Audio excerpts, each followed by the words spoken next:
ಮಧ್ಯಪ್ರಾಚ್ಯ ಯುದ್ಧದಿಂದಾಗಿ ರಾಜ್ಯದಲ್ಲಿ ಎಲ್ಪಿಜಿ ಕೊರತೆ ಸಾಕಷ್ಟು ಸಮಸ್ಯೆಯನ್ನು ತಂದೊಡ್ಡಿದೆ. ಇದರ ಬೆನ್ನಲ್ಲೇ ಖಾಸಗಿ ಕಂಪನಿಗಳು ಪೆಟ್ರೋಲ್ ಡೀಸೆಲ್ ಬೆಲೆ ಹೆಚ್ಚಳ ಮಾಡಿವೆ. ಈಗಾಗಲೇ ಶೆಲ್ ಕಂಪನಿ ಇಂಧನ ದರವನ್ನು ಹೆಚ್ಚಳ ಮಾಡಿತ್ತು. ಇದೀಗ ನಯಾರಾ ಸಂಸ್ಥೆ ಪ್ರತಿ ಲೀಟರ್ ಬೆಲೆಯನ್ನು 2 ರಿಂದ 5 ರೂಪಾಯಿವರೆಗೆ ಹೆಚ್ಚಳ ಮಾಡಿದೆ. ರಾಜ್ಯದಲ್ಲಿ ಗ್ಯಾಸ್ ಅಭಾವದ ಮಧ್ಯೆ ಅಪೋಲೋ ಓಷಿಯನ್ ಹೆಸರಿನ ಬೃಹತ್ ಹಡಗು ಮಂಗಳೂರಿಗೆ ಬಂದು ತಲುಪಿದೆ. ಗುಜರಾತ್ ವಾದಿನಾರ್ ಬಂದರಿನಿಂದ ಇವತ್ತು ನವಮಂಗಳೂರು ಬಂದರಿಗೆ ಹಡಗು ಆಗಮಿಸಿದೆ. ಇದರಲ್ಲಿ 17,600 ಮೆಟ್ರಿಕ್ ಟನ್ ಎಲ್ಪಿಜಿ ಹೊತ್ತು ತರಲಾಗಿದೆ. ಮಧ್ಯಪ್ರಾಚ್ಯದಲ್ಲಿ ಯುದ್ಧ ಸಂಘರ್ಷ ವಿಚಾರಕ್ಕೆ ಸಂಬಂಧಿಸಿದಂತೆ ನಾಳೆ ಪ್ರಧಾನಿ ಮೋದಿ ಎಲ್ಲ ರಾಜ್ಯಗಳ ಮುಖ್ಯಮಂತ್ರಿಗಳ ಸಭೆ ಕರೆದಿದ್ದಾರೆ. ಸಭೆಗೆ ಹಾಜರಾಗುವುದಕ್ಕೆ ಆಹಾರ ಸಚಿವ ಕೆಎಚ್ ಮುನಿಯಪ್ಪಗೆ ಸಿಎಂ ಸೂಚನೆಯನ್ನು ನೀಡಿದ್ದಾರೆ. ಹೀಗಾಗಿ ಪ್ರಧಾನಿ ಕರೆದ ಸಭೆಗೆ ಸಿಎಂ ಗೈರು ಹಾಜರಾಗುವ ಸಾಧ್ಯತೆ ಇದೆ.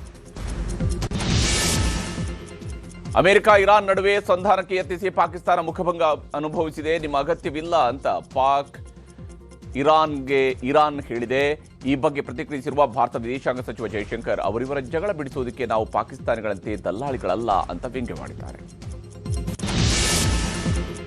ಇಸ್ರೇಲ್ ಮೇಲೆ ಇರಾನ್ ಭಾರೀ ಪ್ರತಿದಾಳಿಯನ್ನು ನಡೆಸುತ್ತಿದೆ. ಇರಾನಿನ ಬ್ಯಾಲಿಸ್ಟಿಕ್ ಕ್ಷಿಪಣಿ ಟೆಲ್ ಅವೀವ್ನ ಕಾರ್ಫ್ ಖಾಸಿಮ್ನ ಜನರ ವಸತಿ ಪ್ರದೇಶಕ್ಕೆ ಅಪ್ಪಳಿಸಿದೆ. ಮಿಸೈಲ್ ಅಪ್ಪಳಿಸುವ ದೃಶ್ಯ ಸಿಸಿಟಿವಿಯಲ್ಲಿ ಸೆರೆಯಾಗಿದೆ. ಲೆಬನಾನ್ನ ಹೆಜ್ಬುಲ್ಲಾ ಬಂಡುಕೋರರ ಮೇಲೆ ಇಸ್ರೇಲ್ ದಾಳಿ ತೀವ್ರಗೊಳಿಸಿದೆ. ದಕ್ಷಿಣ ಲೆಬನಾನ್ನ ಹೆಜ್ಬುಲ್ಲಾ ಕಮಾಂಡ್ ಸೆಂಟರ್ ಮತ್ತು ಶಸ್ತ್ರಾಸ್ತ್ರ ಡಿಪೋವನ್ನು ಧ್ವಂಸಗೊಳಿಸಲಾಗಿದೆ. ದಾಳಿ ಕುರಿತ ದೃಶ್ಯಾವಳಿಯನ್ನು ಐಡಿಎಫ್ ರಿಲೀಸ್ ಮಾಡಿದೆ. ಯುಎಇ ಮೇಲೆ ಇರಾನ್ ನಡೆಸಿರುವ ದಾಳಿಯಲ್ಲಿ ಓರ್ವ ಭಾರತೀಯ ಸೇರಿ 2 ಸಾವಿಗೀಡಾಗಿದ್ದಾರೆ. ಇರಾನ್ ಹಾರಿಸಿರುವ ಕ್ಷಿಪಣಿಗಳನ್ನು ಅಬುಧಾಬಿಯಲ್ಲಿ ವಾಯುರಕ್ಷಣಾ ವ್ಯವಸ್ಥೆ ತಡೆದಿದೆ. ಆದರೆ ಈ ವೇಳೆ ಅವಶೇಷಗಳು ಕೆಳಗೆ ಬಿದ್ದು ಓರ್ವ ಭಾರತೀಯ ಮತ್ತು ಓರ್ವ ಪಾಕಿಸ್ತಾನಿ ಪ್ರಜೆ ಜೀವ ಬಿಟ್ಟಿದ್ದಾರೆ.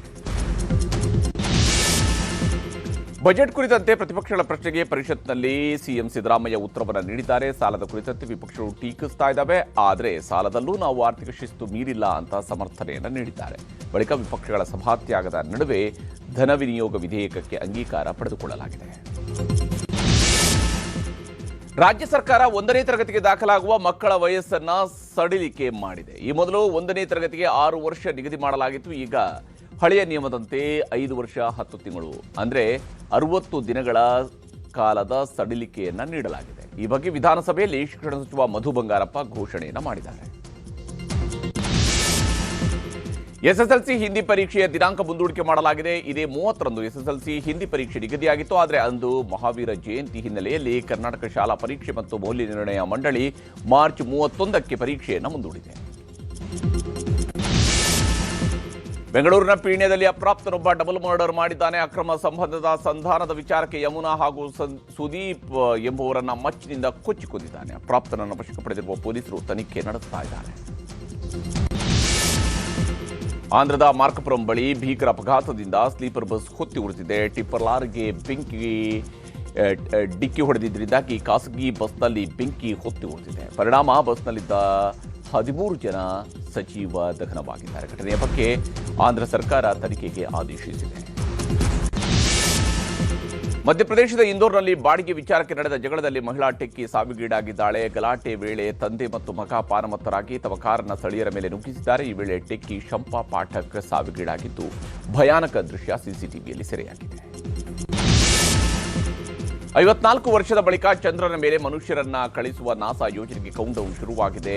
ಆರ್ಟಿಮಿಸ್ 2 ಯೋಜನೆಗೆ ಏಪ್ರಿಲ್ 1ರಂದು ಚಾಲನೆ ಸಿಗಲಿದೆ. ವಾಷಿಂಗ್ಟನ್ನ ಕೆನಡಿ ಸ್ಪೇಸ್ ಸೆಂಟರ್ನಿಂದ ಗಗನನೌಕೆ ಹಾರಲಿದ್ದು 4 ವಿಜ್ಞಾನಿಗಳು ಚಂದ್ರನೆಡೆಗೆ ಪ್ರಯಾಣಿಸಲಿದ್ದಾರೆ.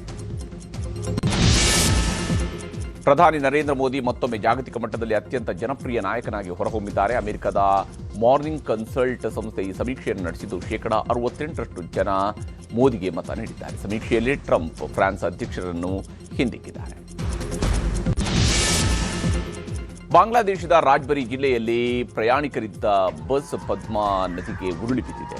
ಪರಿಣಾಮ 18 ಜನರು ಸಾವಿಗೀಡಾಗಿದ್ದಾರೆ. ಢಾಕಾಗೆ ಹೋಗುತ್ತಿದ್ದ ಲಾಂಜರ್ ಹತ್ತುವ ವೇಳೆ ಬಸ್ ನದಿಗೆ ಬಿದ್ದಿದೆ. ಬಸ್ ಉರುಳುವ ದೃಶ್ಯ ಕ್ಯಾಮೆರಾದಲ್ಲಿ ಸೆರೆಯಾಗಿದೆ. ಐಪಿಎಲ್ ಪಂದ್ಯಕ್ಕೆ ಚಿನ್ನಸ್ವಾಮಿ ಸ್ಟೇಡಿಯಂ ಸಜ್ಜಾಗ್ತಿದೆ. ಶನಿವಾರ ಆರ್ಸಿಬಿ ಹಾಗೂ ಹೈದರಾಬಾದ್ ನಡುವೆ ಹಣಾಹಣಿ ನಡೆಯಲಿದೆ. ಈ ಹಿನ್ನೆಲೆಯಲ್ಲಿ ಚಿನ್ನಸ್ವಾಮಿ ಸ್ಟೇಡಿಯಂ ಬಳಿ ಎನ್ಎಸ್ಜಿ ಮತ್ತು ಪೊಲೀಸರು ಮಾಕ್ ಡ್ರಿಲ್ ನಡೆಸಿದ್ರು. ಕಾಲ್ತುಳಿತ ದುರ್ಘಟನೆಯಿಂದಾಗಿ ಅದ್ದೂರಿ ಉದ್ಘಾಟನೆ ಸಮಾರಂಭಕ್ಕೆ ಬ್ರೇಕ್ ಹಾಕಲಾಗಿದೆ. 2026 IPLನ ಎರಡನೇ ಹಂತದ ವೇಳಾಪಟ್ಟಿಯನ್ನು ಬಿಸಿಸಿಐ ಪ್ರಕಟಿಸಿದೆ. 50 ಲೀಗ್ ಹಂತದ ಪಂದ್ಯಗಳು ಏಪ್ರಿಲ್ 13ರಿಂದ ಮೇ 24ರವರೆಗೆ ಭಾರತದ 12 ಪ್ರಮುಖ ನಗರಗಳಲ್ಲಿ ನಡೆಯಲಿವೆ. ಉಳಿದಂತೆ ಪ್ಲೇ ಆಫ್ನ 4 ಪಂದ್ಯಗಳ ವೇಳಾಪಟ್ಟಿಯನ್ನು ಬಹಿರಂಗಪಡಿಸದೆ ಬಾಕಿ ಉಳಿಸಿಕೊಳ್ಳಲಾಗಿದೆ.